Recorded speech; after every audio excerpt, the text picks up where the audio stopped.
Allez. Vous parler de ce grand projet de congrès, forum des médecines de l'âme. Vous êtes instigateur? C'est ça.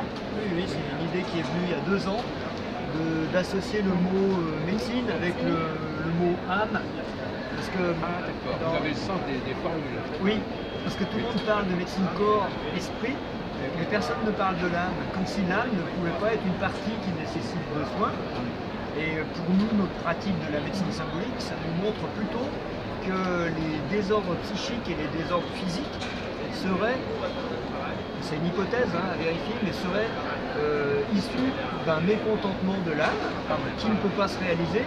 Et ne pouvant pas se réaliser dans la société, dans la vie actuelle, elle fait des désordres psychiques et des désordres physiques. Voilà. D'une tristesse de l'âme, d'une déprime de l'âme. C'est pour ça que là, du 15, 16, 17 mars, donc bientôt, nous organisons ce forum à Chambéry, en Savoie, pour que les gens puissent venir écouter des conférenciers, qu'ils soient scientifiques, médecins ou bien même religieux, vont venir nous faire découvrir autre chose, leur approche de l'âme et comment eux, ils peuvent aider nos âmes à aller mieux. Et puis, Une hypothèse, si c'est l'âme qui crée les maladies, en fait, l'hypothèse, c'est donc la solution, c'est de soigner l'âme. Soigner l'âme comment? L'âme, en fait, elle aime le bon, le beau, le vrai. Voilà. Et c'est vrai que quand quelque chose est bon et vrai, ça nous plaît. Voilà. Et de là, on arrive à ce qu'on appelle l'effet placebo. Ça nous réjouit. C'est-à-dire que l'effet placebo, pour nous, c'est une âme qui a envie de guérir, c'est tout. Qui est en joie, qui est en lien, et qui donc se nourrit des autres. Inversement, le lien nourrit et guérit. Alors, ça s'appelle l'amour, mais c'est ce qu'on va essayer de recréer, de revivre à travers ces conférences, 50 ateliers à vivre. Donc les personnes qui vont expérimenter, mais non, c'est 50. Marqué 30, mais il y en a 50. C'est vraiment 50. Autant des soins en médecine symbolique, ce que nous pratiquons, mais beaucoup d'autres soins avec le son, avec les rythmes, avec le corps, avec le yoga, le qigong, tout ce qui peut aider à intégrer et à refaire vivre corps et âme, recoller les deux. Voilà. Et puis, voilà. Et puis on va aussi avoir des concerts pour danser, pour vivre, pour égayer justement, et le film de Yann Arthus Bertrand, Human. Voilà. Donc venez nombreux, faites passer l'information pour que ce premier forum soit une réussite. Il faut s'inscrire. Alors on peut s'inscrire sur internet, c'est gratuit, mais voilà. Voilà. Forum-ame.com. Voilà. Mais alors ça ne fait pas double emploi avec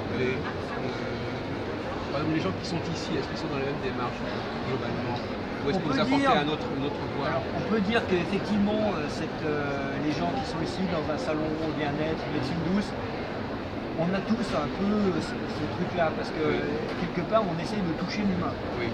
Mais il y a des mots qu'on n'emploie pas. Par exemple, âme, personne n'emploie le mot âme. D'accord, le mot grec psyché. Oui, on préfère parler du psy, de la psychanalyse, de la psychologie. Le mot âme aussi. Voilà. Alors que pour l'âme, c'est vraiment ce qui motive, motion. C'est le mouvement. Le moteur, ouais, c'est ce qui anime. Anima. Et voilà, c'est anima. C'est vrai que c'est un lien avec l'esprit, c'est un lien avec le corps. Mais il y a quand même une partie subtile, qu'on pourrait dire une partie spirituelle, qui est le propre de l'homme. Et cette partie-là, on la délaisse souvent.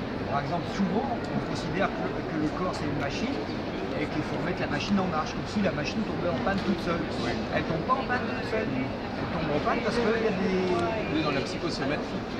Et voilà. Voilà. Donc on est vraiment sur ce truc-là. Et les gens qui vont venir, ils adhèrent à ce projet, ils sont sur la même longueur d'onde. C'est que, comme c'est une entrée libre et gratuite, les gens qui viennent, le principe, ils viennent gratuitement. Donc les conférenciers viennent gratuitement, ceux qui font les ateliers viennent gratuitement, tout le monde vient gratuitement. Voilà. Mais ils ont tous la même démarche. Ils ont tous cette démarche, une démarche de passion. Et vous les avez commandés, vous les faites comment? Comment vous avez repéré les personnes? C'est assez facile à repérer, c'est des gens passionnés. Voilà. Donc quelqu'un qui est passionné par son violon, il vient faire du violon. Quelqu'un qui est passionné par sa pratique de yoga, il vient faire du yoga. Mais nous, on veut des gens En passionnés. fait, ce sont des gens qui sont dans le don. Et donc, ils sont prêts à donner du temps, de l'énergie et de leur connaissance pour nourrir les autres, pour qu'eux aussi soient dans cette forme d'éveil ou de reconnaissant de la vie qui peut être une réalisation de soi et pas une souffrance. Voilà. Donc par exemple, quelqu'un qui compose de la musique peut être un médecin de l'âme quelque part. Tout à fait. Voilà. Tout à fait. On peut soigner l'âme par plein de moyens différents. Voilà, sans savoir qu'on est médecin. Voilà, sans savoir qu'on est thérapeute. Oui, parce que vous avez invité des gens qui apportent quelque chose à l'âme mais qui ne sont pas forcément étiquetés comme Pas forcément étiquetés thérapeute, non, pas forcément. Mais on peut soigner l'âme, par exemple, il y a des expériences qu'on fait avec des autistes, avec des animaux, avec des chevaux. Et ça marche, pourquoi? Parce qu'il y a un contact qui ne passe pas par le mental, qui ne passe pas par l'analyse, mais qui va passer par quelque chose de vivant, de doux. Et c'est la vie en fait, l'âme c'est la vie. Qui réveille l'âme. Ouais. Et donc il y a des gens qui sont en manque par rapport à ça. Ah ben tout le monde. Hein. Mais pourquoi? Parce qu'ils n'ont pas su parce que ça, des parce loisirs, qu'on est... Non, je pense que c'est parce que nous sommes des êtres pensants et qu'on devient de plus en plus des êtres pensants. Ah oui. Et donc tout est enfermé par le mental dans la société, dans notre civilisation, tout est mentalisé. Mais du coup, le mental c'est froid, ça coule de l'envie de vivre, hein, parce qu'il faut gagner sa vie, il faut faire métro, boulot, dodo. Et bientôt, il faut aller à notre conférence. C'est bientôt l'heure. Oui, attendez, voilà. On va quand même terminer là-dessus. Donc finalement, pourquoi consiste le travail des médecins de l'âme alors? Les médecins de l'âme, c'est de redonner le goût de la vie. Et comment fait-on alors justement pour c'est ça le redonner le goût au plaisir artistique? En fait, vous savez, il faut passer par le corps.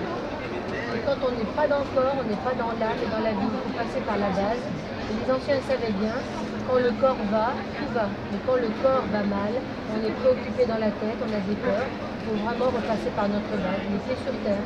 Et là, quand on est les pieds sur terre, eh bien, on avance dans sa vie. Voilà. Apprendre le fait de manger, est-ce que ça fait partie du plaisir de l'âme? Oui, bien sûr. En France, on est le pays de la gastronomie. Quand on voit comment c'est devenu un pays où on a mis des dictats, il faut manger ci, il ne faut pas manger ça. En fait, le plaisir de la bouche, le plaisir de la vie de manger, c'est un plaisir spontané. Et l'amour alors, l'amour dans tout ça Quand l'amour va, tout va. Ma mère disait ça. Allez, on vous remercie beaucoup. Merci à vous et puis merci à vous tous. Merci, à bientôt. Et tous au forum.